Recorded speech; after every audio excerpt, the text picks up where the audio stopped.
Yep. I had those turned off as a precaution. Thank you, Calvin. Reboot. And it's fine because I start right here. I don't have to struggle for that. Thank you for speaking up, Calvin. Precious Gabriel, can't hear you, Mike. Okay, 2 people. Good. I'm glad I had the chat showing. How's that for landing on your back? That'll be part of the video, I suppose. I mean, I'm going to leave this intact. I'm not going to restart this live cast. There's going to be this long thing. People are going to be like, is he talking? Yeah, you can hear me now. Okay, good. I'm glad to see there's 2 people there. That's great. Good to see you, Calvin. Again, I love your comments. Another one of my popular video commenters has now joined in. I haven't seen Calvin in the live chat yet before, and I'm really glad you're here. Some of the best interactions outside the videos themselves come from Calvin. So I guess I'll undo a few things and just put that back in and just replay it real quick, right?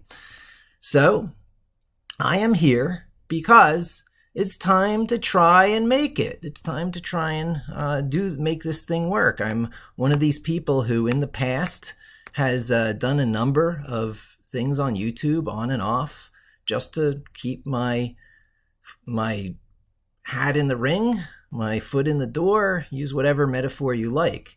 Going back to 2006, when I came to New York City for the first time to become a member of a public relations company, and I did my first Web 2.0 app. So I was coming to New York. I was, doing my big overture to the world after a lot of time in backroom closets, being very not out there in front of people, just doing work for companies for hire. And so that started, the time when I said, I ought to be on YouTube. There's this new thing, YouTube. And you can see here at around 2012, right after I unboxed the Raspberry Pi, I had some interesting stuff going on. I could have become a full-time YouTuber. But again, I like my day job. I was working with 360i, another bigwig marketing company. I moved on from the public relations company to a much more mainstream, well-known marketing company who is a member of Dentsu, a big Japanese marketing company today, and Aegis. So they've been growing and rolling up, becoming one of these bigger marketing companies. I moved on from them. It wasn't my vibe, but I continued on and off to do stuff, and I have these little spikes, and here's the most recent spike, and then a tiny little spike after that, and I'm like, let's just do this. It's time in my life where I want to have the extra revenue stream. I want to have this going on the side because I moved out of New York City to bring my living expenses down. I have to move back into New York City. My living expenses are going back up. So let's blow up on YouTube. And that's why this video, I'm talking to you very open-ended with this video. It's not a particular project I'm doing. It's thinking out loud. And I'm going to share with you my process of thinking out loud. Maybe do a little additional thinking with you typing in Vim, because a lot of it comes down to that.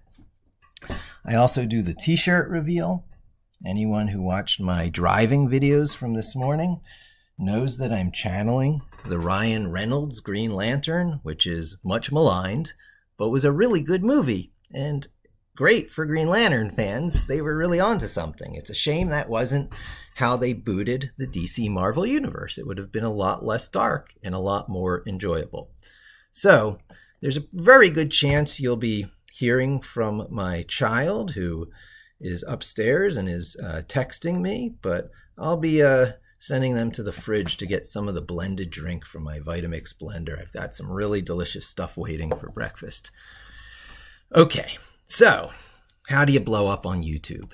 There's no better way in my mind than to help the world. I've talked about Ikigai a lot, what you're good at doing, what you love to do, what you can get paid for, and what the world needs. All these things come together. So for me, it's really easy. 3 of these circles are done. I know what I'm good at doing. I know what I love to do. And I know what I can get paid for. The last piece is what the world needs. So I'm in marketing. What the heck does the world need from a person who does marketing, right?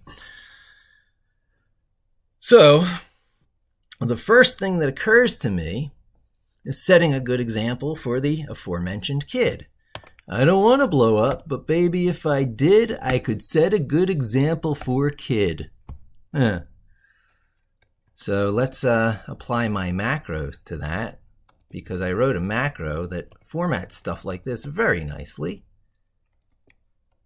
And that's how easy it is for me to take a poem, a little multi-line poem I wrote, and format it in Markdown for publishing real easily within the GitHub Pages system, right? I got some cool stuff to share. I don't know if other people are so into this as I am, but to me, that's spellcasting. You know, it's the modern equivalent of magic. You know, that's within your control. Of course, these devices we use in our life every day are magic. We have very little command over them. They're locked away. It's intellectual property that we probably don't even have the legal right to look in and examine if we wanted to. But writing macros in Vim is cool. So I'm going to give this a headline, and I'll give it a headline: I don't want to blow up. In the spirit of, you know, poetry writing. Of course, I do want to blow up, but, you know, falling up, right? Shel Silverstein. We're doing, you know, mixed messages that actually get the real message across, and with irony and humor and good inspiration for this kind of stuff. Another thing that comes to mind is that the best good that can be done for the world today is just curing this modern anxiety and depression of our modern age, right? Much because of YouTube and the YouTube culture. Everyone knows a solar flare could take us out if it's not doing it to ourselves with global warming, if it's not an asteroid strike or a gamma. You know, I don't have to enumerate everything. There's just a fatalism and a nihilism that's instilled a little too young in our children. And the cure to that is actually out there. And there's this guy who wrote a book, and, you know, I don't want to demonetize by really playing it, but he gets to the point. Beat anxiety with the most addictive experience on earth, right? So he talks about walking in the woods, because that has its double whammy win of just relaxingness of walking in the woods, plus the discovery of new things. So it's a serotonin dopamine mix, and that's good. But he actually lists out 3 subcomponents of it, which is being grateful, you know. Expressing stuff sets your mental tone. What you vocalize, what you verbalize, even if it's silently in your mind, sets your tone, it sets your vibe, it leads you where you want to go. And when you express gratitude, you're at least interrupting the cycle of negativism, right? It's easy to blame.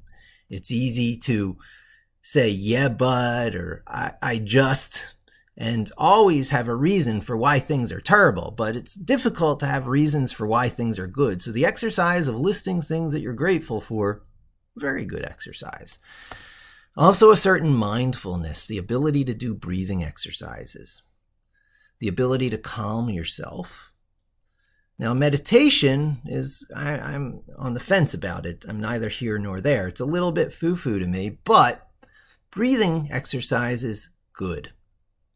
It's amazing what taking one of the semi-voluntary actions of your body, and you've got a few of these, you've got a few things in your body that work either involuntary or voluntary. They live on the vibrating edge. Blinking is one of them.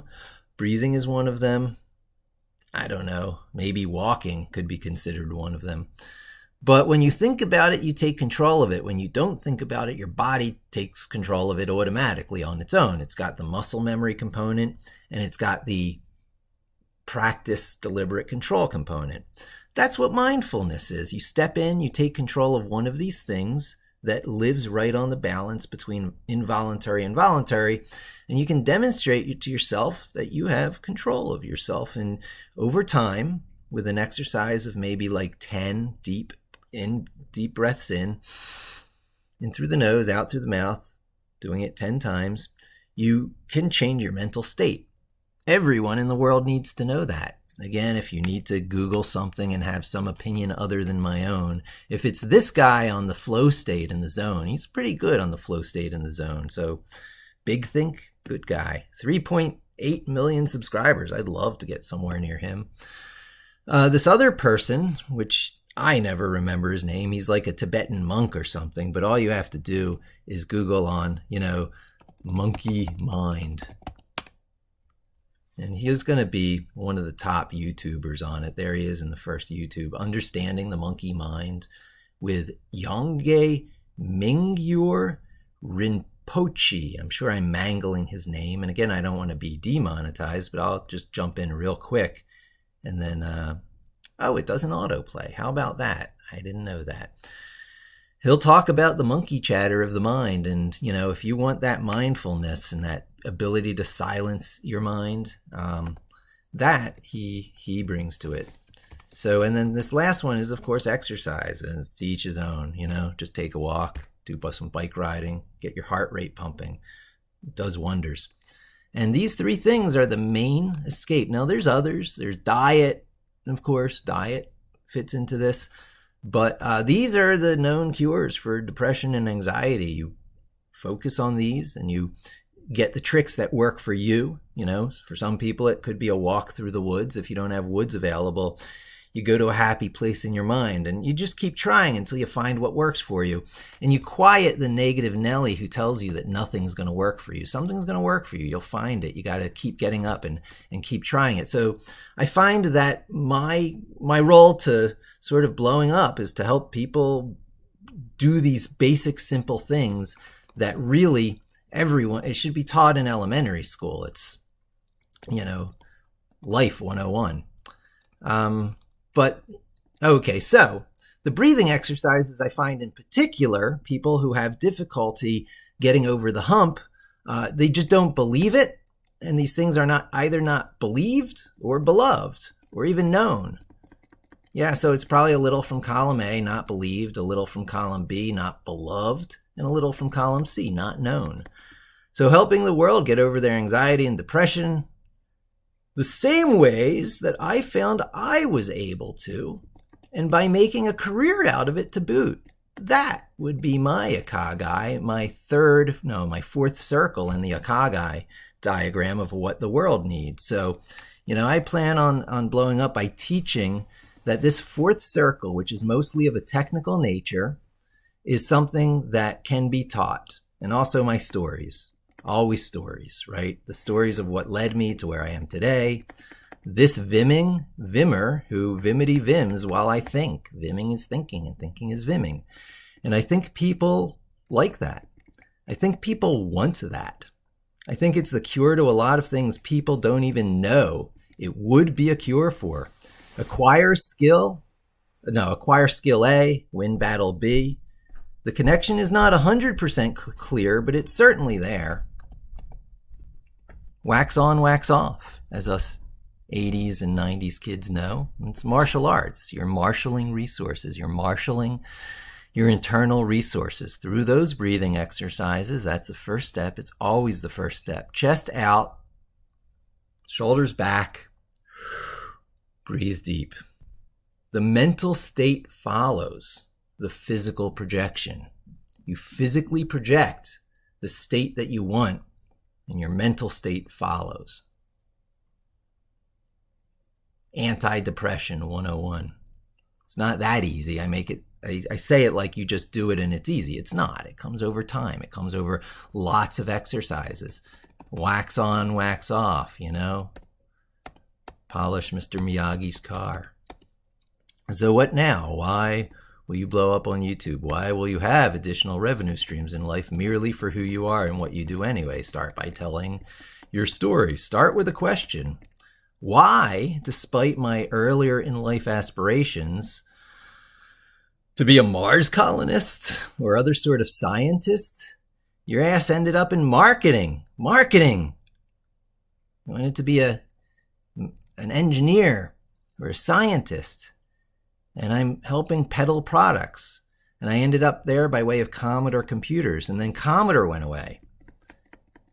And all that was left was marketing. Commodore marketing, isn't that an oxymoron, right? For anyone who knows the history there, marketing is always blamed for the demise of Commodore. But no, it was not purely marketing that killed Commodore, no matter what anyone tells you.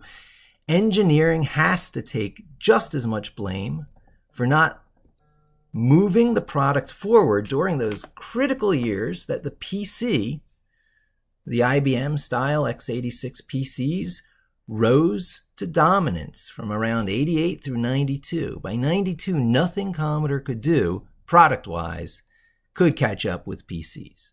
It almost killed the Mac too, by the way, during this time period. That's a story for another time. Let's talk about me and why y'all gonna follow me. And maybe a million or two more. Maybe, I don't know. So teach the precise incantation to get started with a Linux subsystem on Windows.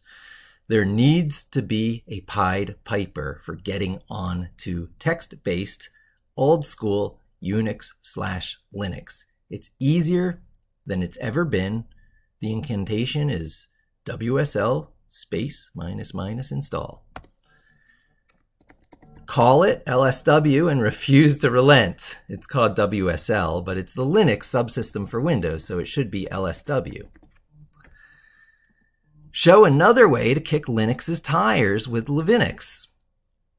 You don't have to do WSL install. You could download my version of Linux, and it's called Levinix, and it runs on the desktop of any Mac, PC, or Windows system.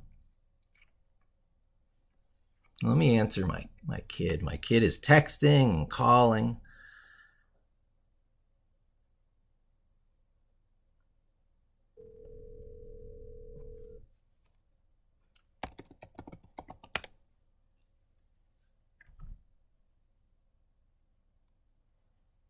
Hey, kiddo. Yeah, I'm live streaming right now. I'm not sure if that call went through, so I just need to let them know I'm live streaming. They can help themselves. They can come down, and there's food in the fridge.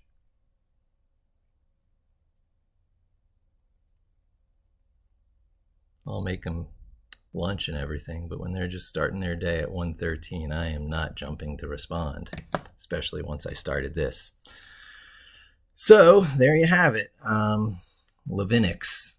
I'm not going to do the demonstration of the download and install, but it's another way, a less committal way than polluting your system. It doesn't really even install. It's a non-install version of Linux.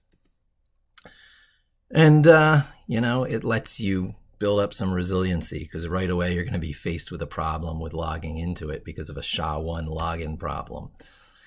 And that is the beginning of the Charlie Brown / Roomba style resiliency that I advocate that must be developed. And the next thing in how I plan on, part of my, teach the precise incantation of how to get to Linux is show how all roads lead eventually to Unix and Linux. They do. It's either now with me or get left behind. Macs switched over to Unix years ago, and they're trying to hide the Unixiness of it from you. Windows is in the process of switching over, and they're trying to make sure you don't think they're switching over. Okay, so it's now or later behind the curve. So do it with me now. And how this is actually a love-worthy endeavor. It's good for so many reasons. It's good for many more reasons than you would think. It sounds like boring stuff on the surface, but it's not. So I got to flesh it out for you and show the integrated lifestyle that I propose living by, that I actually do live by. I explain it through my poetry. I'll show you where some of my poetry resides. I'll show you that right now if you haven't seen it. There's really two places. It's accumulating up as I write it in mikelev.in, and you kind of just got to fish for it in my blog. Here's a blog post that I didn't give a headline yet. That's probably the one I'm working on. But you'll find it through here, and then you'll find it again if you go into my About, and I point to it here. And this is my old stuff, right? As Commodore was going under. If A's hire A's and B's hire C's, the question at hand's who let in the B's? The B's will take over, they're killers, you see. I shout the A's, we can't let it be. But the damage is done, the B's have a hive. All's left is to run while the place takes a dive. No, cry the A's, our dreams are in there. Oh, say the B's, show us just where. There the A's falter, for B's have a knack to swarm like a bastard and drive the A's back. B's win in the end, as every A sees. At root is the problem. Some A's let in B's. Man, 1998 Commodore was all the way under by the time. So This was a hindsight kind of thing. But you'll find this and more following the About and the Poetry link. There's some good stuff here. Why am I going to blow up? The channeling of the real world that I do through this. This is my young person poetry, is another one of my ones I'm proud of. There's a tale I'd like to tell you of lizard whose tale had value. This lizard was, for all intents, upstanding and the best of gents. He worked with mice to earn his keep by shucking corn and shearing sheep, but by far his skill was wielding tons and tons of work unyielding. His boss, the bird, the yellowtail, was often heard to scream and wail, "The work is of the urgent sort," but lizard knew not to retort. From years of this he would avail to load much work upon his tail. That work on tail made bird boss sing, but in the end meant not a thing. I'm live streaming. I told you on text. You can help yourself to stuff in the fridge. I've got blended drink. Just take out the pitcher, pour yourself some of it. It's really yummy. Okay. When times got tough and things got grim, guess who was to lose a limb? But lizards, you know, have a knack to lose a tail and grow it back. While lizards good for a new day, guess who got stuffed and on display? Replaced by frogs who promptly ask lizard for a lizard tail task. The moral is that when you deem a thing to be a bird brain scheme, but you must do it, put it where, when it does fail, you will not care. See, these are the things Google and I guess people in general really don't appreciate. That's just my sarcasm talking. I think there's plenty of people out there who appreciate this. And when I locked horns with a sysadmin over server wars, the line wrapping isn't right. I'm going to have to fix all the line wrapping. But a monkey and mule had met for a duel. The monkey sat high in a tree. The mule said, "Come down, let's duel on the ground." The monkey just cried out with glee. Then proceeded with cool to ventilate mule. And to his shock and surprise, mule's final endeavor was wondering whether dueling a monkey was wise. I'm taking the rest of the Asiago. Excellent. Good choice. And also the raspberries. You know, you're willing to step in and be in this. Just know that there will be my YouTube followers seeing you. So okay. If you don't have to, but let's go to where you can see yourself. Look, right here. The kid. And trying to set good examples. And the cat. And the cat. You can show the cat. Good examples such as feeding oneself from the fridge, using all the good stuff. That's Eri. Bean, look at the camera. Eri as in, who's that named after? Eri from My Hero Academia. Whose power is what? Eri from My Hero Academia, and her power is like making people go back in time, kinda. Rewind. Yeah. Second chances. I just thought it was a cute name, and Eri's a cute cat. Yeah, that's all I thought, too. Anywho's. Eri, stop eating my cheese! You're a cat. I'll be organizing the poetry. I'll be formatting it. And then the final things here for why I think, thinking through why I'm going to blow up. I'm going to teach people how to keep one journal for life. I mean, it goes without saying. I'm going to teach Linux, Python, Vim, and Git. I'm going to give the indoctrination and the initiation. Peaches? Yeah, we got peaches. I don't know if any are ripe, though. But we got oranges. We can look through the other fruits. There's lots of good stuff. I ate like 7 oranges yesterday. Well, good. I'm kind of oranged out there. We got cherries in the fridge. And strawberries and raspberries. I take this miniature peach. Good. Okay, so I've had over the years, in addition to one journal I've kept for life, where I practice the great integrated life. I don't care if it was work or personal. It all just goes in the same journal, private. No one reads it but me. And I think things through. I think out loud to myself. Doing that with a journal, Vim aside, just any journal, paper, written journal, whatever, fulfills a lot of human needs. You have that person to talk to. It's the connection to other, but in yourself, which is one of the greatest skills in life when you can work through things yourself. So keeping one journal for life eliminates a lot of needs, like where do I go? Where do I start? How do I do this? You have. Okay, you can do the rest of these. That's fine. And there came a time where I accepted there had to be additional journals. It was tough. But then I fell in love with Vim buffers. And again, it points back to Vim and the muscle memory of the tools. And so what led me to that? What led me to Linux, Python, Vim, and Git is starting to talk about my story. I'm just loaded with complexes.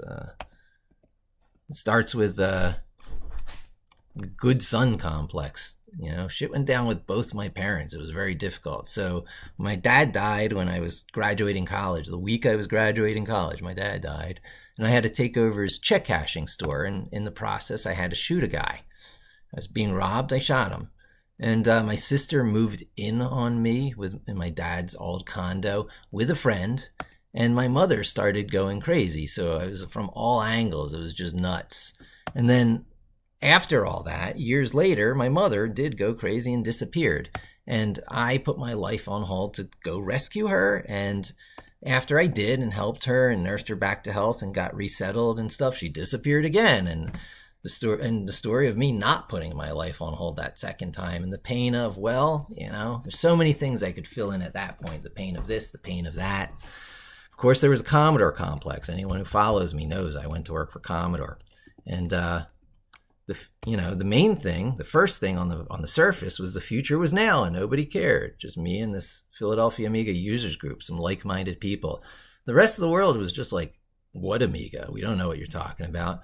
So I went to work for Commodore, which was local to me in Westchester, Pennsylvania. I lived in Roxborough at this time, Manioc. I lived in Philadelphia, so I did the reverse commute from Philadelphia, the city, out to the suburbs to work. Instead of from the suburbs of Philly into the city, I did the reverse commute. So I basically got beamed up by the mothership, Commodore, just in time while it was crashing and going under.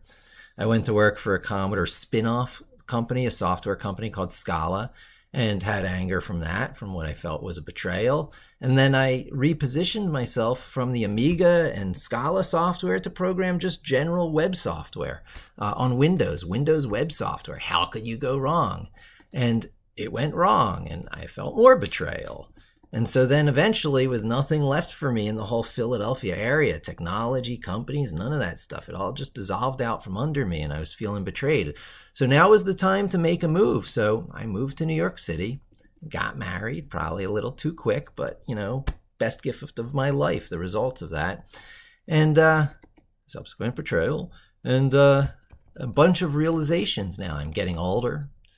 By the time I have my kid, I'm 40 years old. And I'm still very angry and very full of excuses. I'm a very sensitive person, and I am very easily entangled with other people and their things, and also easily upset. And there are those who intuitively can sense that and prey on that. Those people exist in the world. And there are plenty of others like me out there. This is not unique. This is not more complaining. This is just observation about the blues. There's the blues and there's the greens. I'm a blue. And,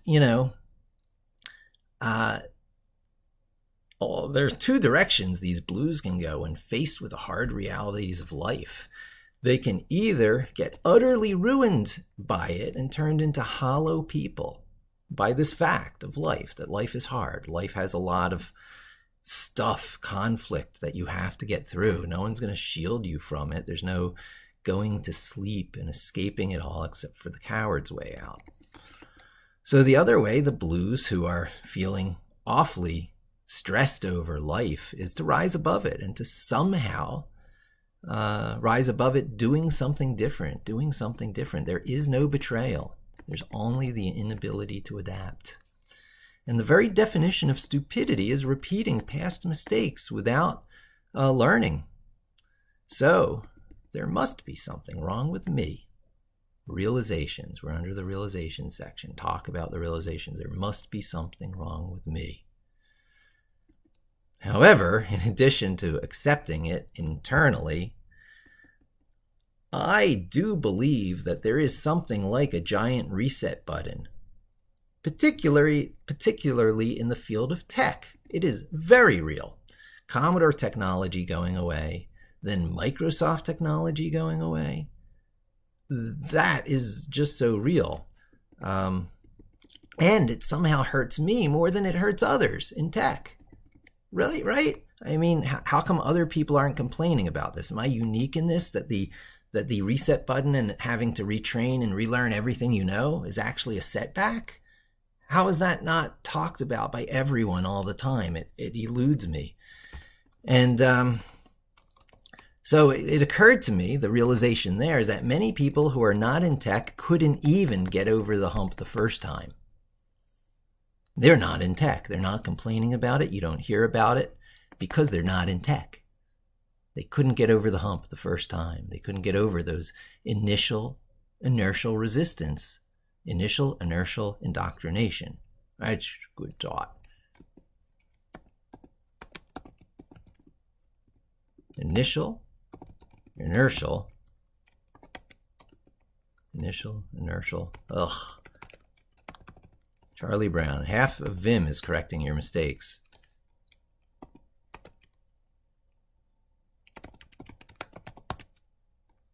Indoctrination.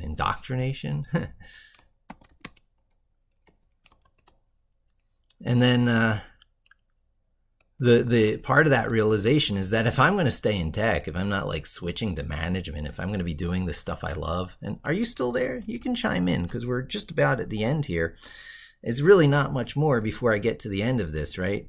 Here is the end right here. So I'm just going to be talking a little more so you can queue up your questions. Because this is a big one, right? This is the Linux, Python, Vim, and Git. The next big humps I get over in tech must be my last. Maybe not hard and fast because we're all dynamic people, right? We're not casting ourselves in stone and concrete. So, but in spirit, the next big humps I get over, retraining, relearning a new set of things, staying green in the competitive field of tech is going to be my last. It's not like Green Lantern has to refigure out how to use his ring all the time. I shouldn't have to refigure out how to use all my secret weapons all the time. The Amigo is very much a secret weapon. It's a secret weapon that went away. The loss of secret weapons hurts.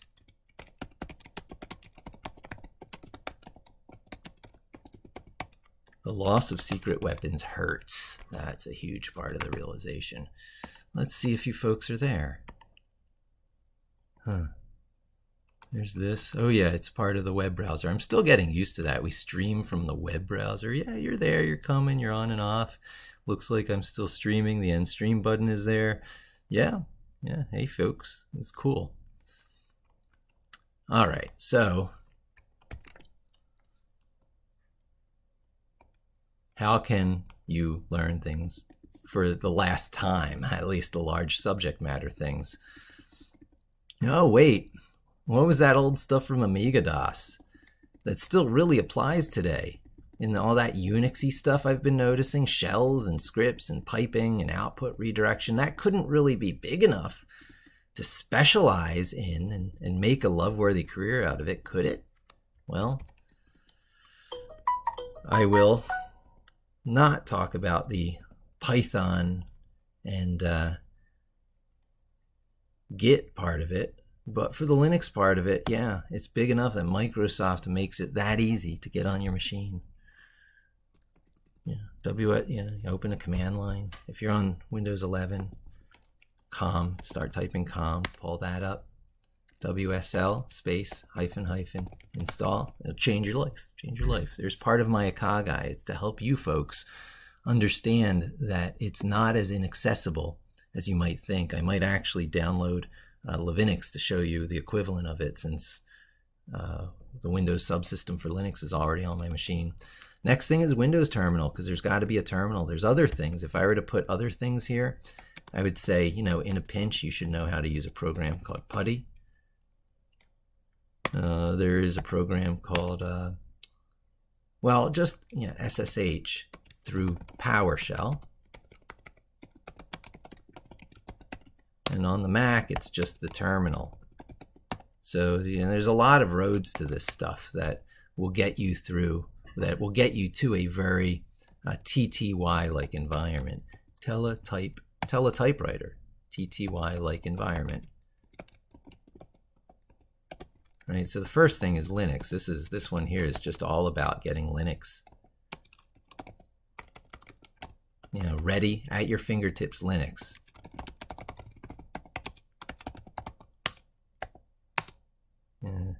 Raspberry Pi.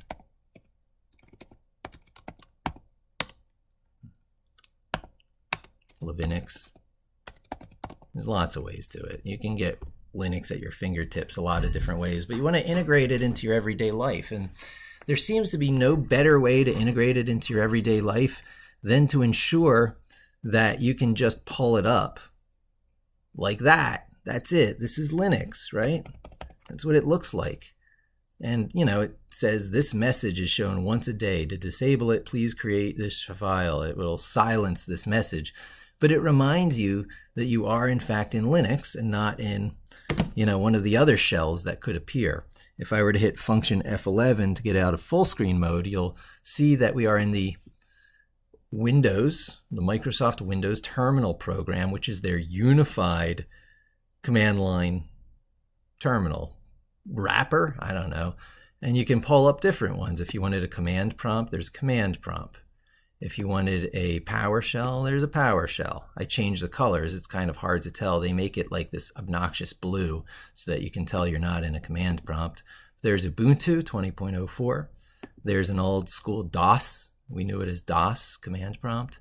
There's the new PowerShell, which is one of Microsoft's attempts to make a Unix-like environment so that people working in I want to say corporate America, but people working in business who are forced to be on Windows when they're really like a Unix-style sysadmin at least don't quit out of frustration.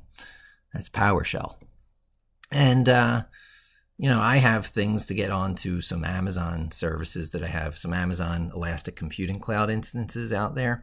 And then this one, which you can't get rid of, which is a cloud instance of Linux that is Microsoft's, which you can't get rid of because they're trying to get you to buy their services. All this stuff is given away for free for the sales funnel that this leads to, right? It's everywhere. Microsoft just does that everywhere. If you're in the browser, if you're in Bing and you open a new tab, the most you can strip away is what I've stripped away here. You can't get rid of this setting stuff. You can't get rid of the Microsoft logo, and you can't set their search tool to search anything but Bing. That will always search to Bing, even though you can set this differently.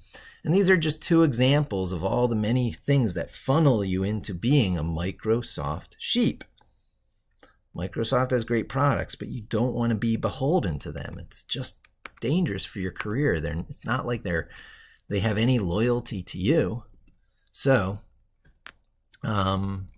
yeah, the last thing is, after you do WSL install and you get the Windows terminal on your machine, which you get through going in through the Microsoft Store. Just go to the Microsoft Store.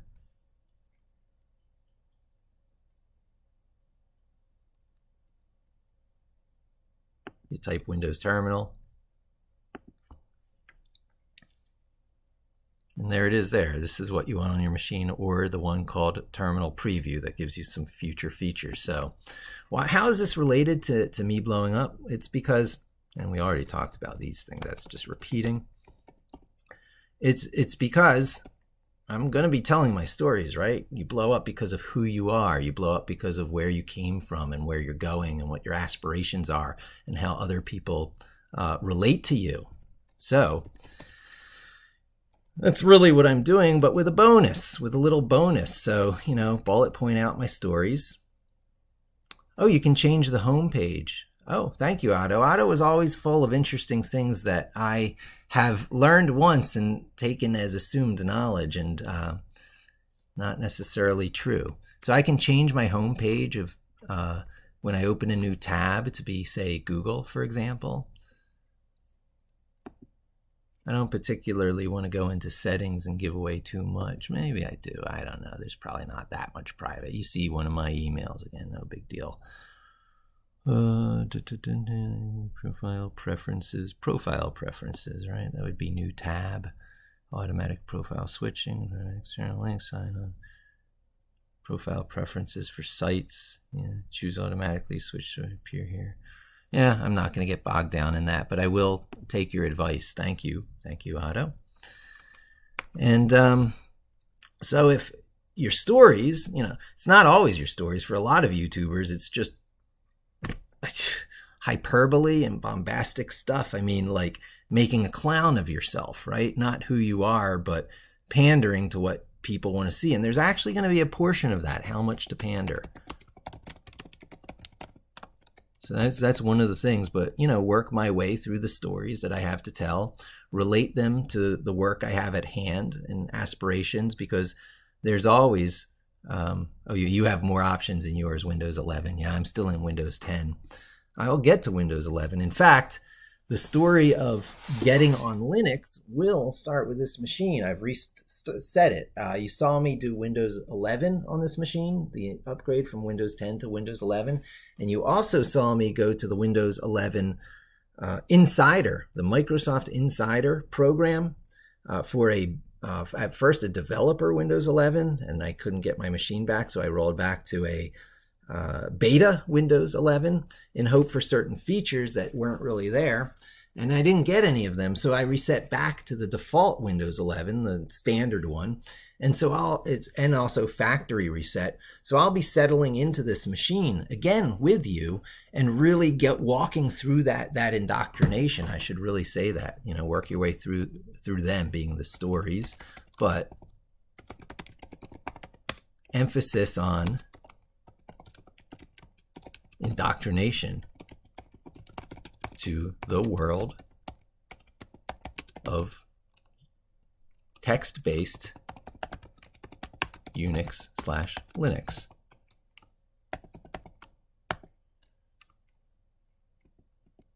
And also just the Vim show. People like seeing people work in Vim for whatever reason. I mean, I can relate to it. I know why, everyone is like, oh, VS Code, VS Code, VS Code. Wait, what's that you're doing? What is that software? Can I do that? How many years did it take? So the Vim show, and you can too. You can too. Which really is, Vim Tutor. Oops, Vim Tutor. So, after you do your WSL install and you bring up one of these windows, the first thing you do here is you just type Vim Tutor. Looks like it did something wrong. UTF-8 doesn't exist, but then in a moment it comes up with this, and you read it. You just sit there and you read the screen, and hopefully you see this much, because if you don't see how to move the cursor, that might be a little difficult. Does it tell you to hit J? Right. So anyway, it eventually tells you how to quit. So the indoctrination to Vim begins with getting Linux on your machine. You don't want Vim in any other way. You don't want gvim. You don't want any of these Windows side Vims. You can install Chocolatey, and Chocolatey can install Vim. There's these paths, but just do WSL install Windows, right? So it's the recurring thing, the indoctrination, where I talk about the indoctrination. It's really almost in all cases going to be WSL install get Windows terminal, and then run Vim Tutor. Right? There's also these other things, Linux, Python, Vim, and Git. So I'm leaving out Python and Git, but getting Linux at your fingertips, getting to it through the right way to get to it, through a nice tabbed terminal thing, and then starting to learn Vim, I think that's enough to just train people to create a bandwagon. This is creating a bandwagon. Illuminate the bandwagon, make the bandwagon excessively clear. Blow up, boom. There's enough interest in it. If there wasn't, Microsoft wouldn't be including Linux with Windows, or at least such an easy ability to install it.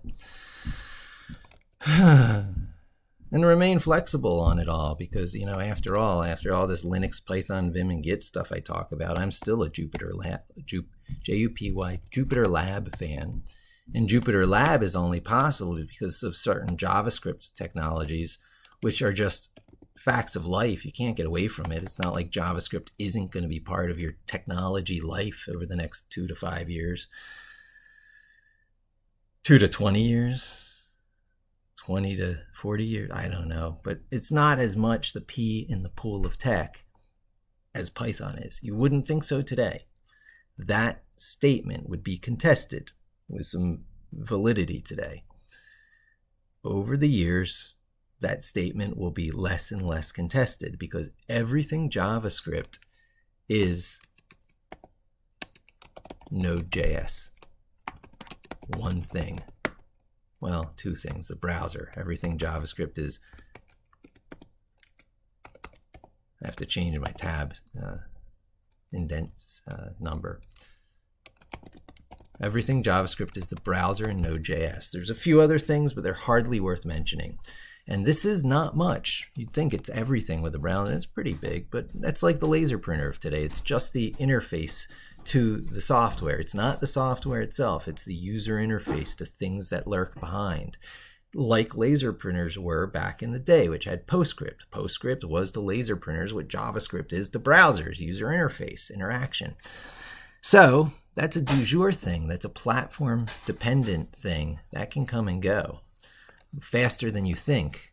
Node.js similarly is a single browser technology. Python runs in many, many contexts. And then, finally, well, you do remain flexible, even though I'm making the argument for, Linux, Python, Vim, and Git. You also got to incorporate other things into your world, and that's greatly because of Unix/Linux. The umbrella, the Great Umbrella API. Umbrella or glue. Glue it all together. API, right? Application Program Interface.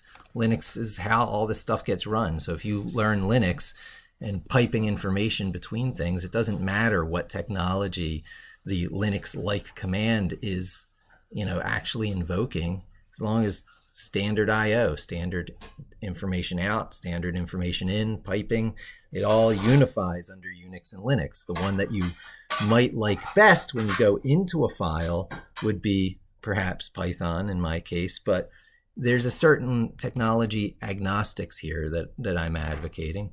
And then, help people with their first one file for life, and that gets into the Vim and Git for sure, because Git plays a major role in keeping one journal for life. And then how much to pander, what people want to hear, what I should talk about. I certainly am good at, reading the tea leaves in the data. Reading the tea leaves in the data. I can tell from logs and analytics what people would like to hear more of from me. So how much do I answer people as if they're using a suggestion box, either implied through analytics or explicit through chat here? So you folks have a window. This is my plan. I'm going to basically repeatedly walk people through the indoctrination into the world of text-based Linux. And that's how I plan on blowing up, by making it easy and accessible and fun and exciting and food for the soul and grounding exercises. It's a lot like asserting control over your own life. Being able to do things that a week ago you would have thought inaccessible to you. But really the path to old school hardcore type coding and programming and expressing yourself through technology is easier, more direct than it's ever been, thanks in great part to Microsoft. So we use the great gifts of Microsoft to get to a place that they don't particularly want us to go. We walk through all these doorways, we walk into Wonderland, we walk into Oz, and we don't get trapped by the pitfall traps at the doorway to Wonderland and Oz. We say thank you very much, but I don't need these Azure services. Thank you very much, but I'll manage my text through Vim instead of VS Code.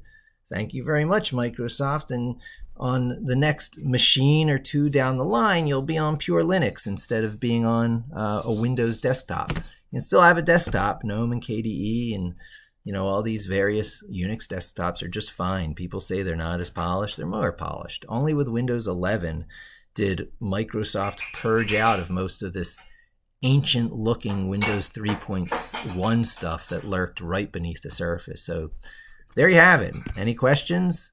Well, it wasn't one of my technical undertakings, so people aren't chiming in with questions quite as much. Maybe it's because it's a Saturday afternoon, a little bit rainy out there. I thought some people might be inside for this kind of stuff. So did I miss any questions? No, I don't think so. El Muto. Thanks, Sean. I like your way of putting it. All right, I'll give you about a minute. I'll see you. I'll start closing my tabs, see if there's anything worth bringing up. Here's how you get Levinix.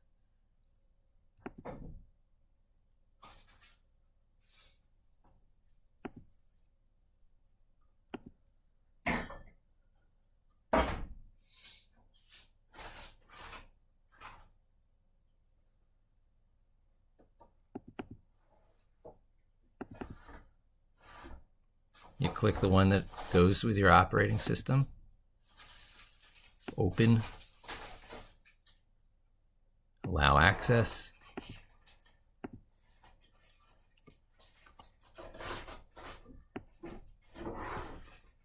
This is actually building a tiny little server here. It's building the server. It wasn't like pre-configured or anything. It's taking a blank slate, putting all the software in place, and there's Levinix, right?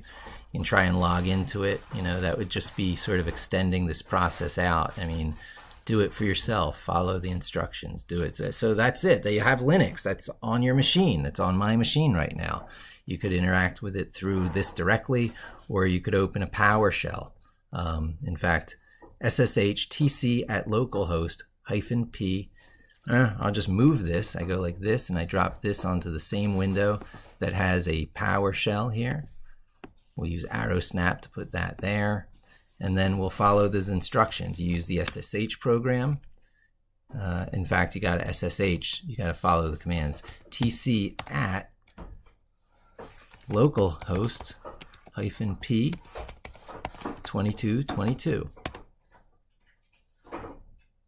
This is attempting to log in over here, but you can see this. This is now no matching chain, and their offer is, so you actually have to Google on this. This is like Charlie Brown landing on his back. First attempt failed, and something about this strange challenge. So we Google that. And it's pretty easy to find the answers to this.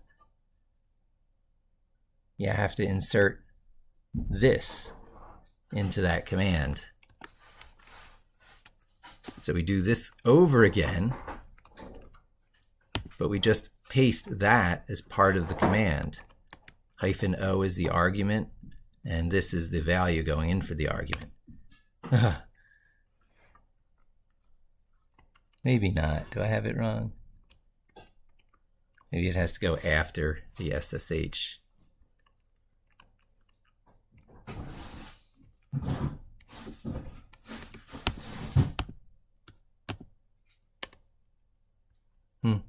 Yeah, I'll play with it. I got to document that better, but there's something about the SHA-1 protocol that keeps that command from being all that easy to launch. Let me take one more look.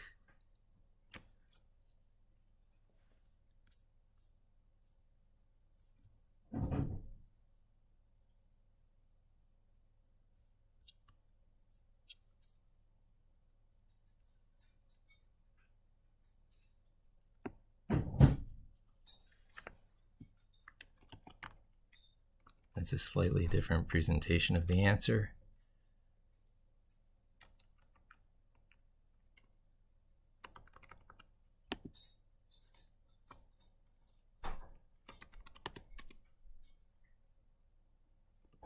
There it is. Look, it's challenging me for the password now. Password foo. How did I know how to type that exactly? Well, I don't know. I've done this a bunch of times, but I figured it out for the first time once. And this is being served from here. This is logged in. This is logged in from here. This is logged into this. That's Linux. There's a copy of Linux sitting on your desktop. If you were to get rid of that, this logs out and goes away. All right, so that's Linux. It's that difficult, right? Well, there was a difficult part. All right, so I'm closing down things, and I'll look back to see if there's any questions before I log out. And this is your remaining chance. You can learn about Linux here, stepping through this, blah, blah, blah, blah, blah, blah, blah, blah. And these two folks, very interesting. Three folks, I guess. Oh, two folks, because that last one is me streaming. Okay, questions. Precious Gabriel. Have been following me for a while, some years, wow. And I must say you are inspiring. Always wanted to dive deep into text-based Linux. I will be happy to be on this journey as well. Excellent. Thank you for the feedback, Precious Gabriel. It's great to have you here. And I am looking for as much validation as I can get for this. You know, most people blow up on YouTube for the most ridiculous reasons, in my opinion. I am not a mainstream media kind of person. I can take or leave like the Marvel movies, but that's because I was reading the original stories in the comics way back when.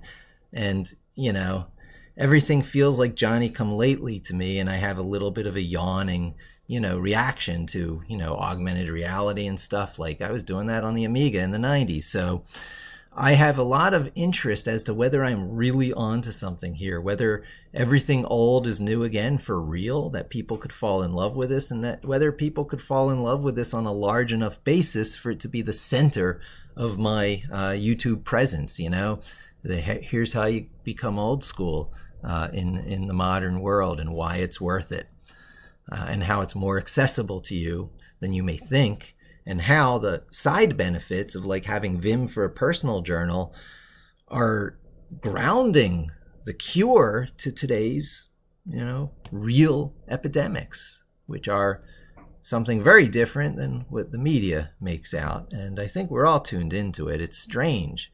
It took me a while to understand. I had to see it expressed through my own child, and I believe it now, and I have to heal it for, people I care about in my own life. And while I'm at it, why not do it for the whole world? Thank you, Gabriel. That was a very inspiring question and comment and feedback. All right, then. I guess I wrap up there. Getting ready to blow up.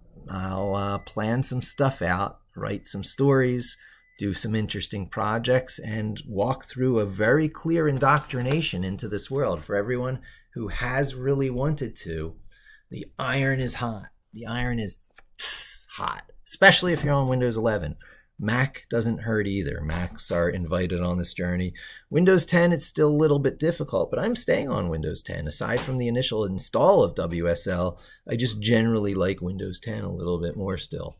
I'll move to Windows 11, and the journey will be on Windows 11, showing people how to do it, because I can't expect others to take the path I took necessarily. So that's what's coming.